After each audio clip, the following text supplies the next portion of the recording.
કેતન ભુવા એક દાડો જગત એવું કહેતી હતી કે કશું નહીં થાય, કશું નહીં વળે.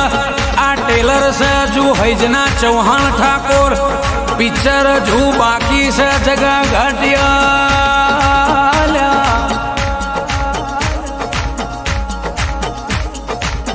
કે પેલી પાયલ બેન ધણવાયા એ મારી ચુડેલ, તે દાડા હૈજના ચૌહાણના ઘેર દુઃખ ઘર કરી જ્યું તું કેતન ભાઈ. હોજનું હોય તો હવારનું ના હોય, આવી વેરાયા આવો સમય આવ્યો લ્યા. કેતન ભાઈ આ પહેરેલું લુગડું એ સાથ છોડી દે એવો સમય આવ્યો. બાપનો દેરો જાગે એટલે જગ જોવાયા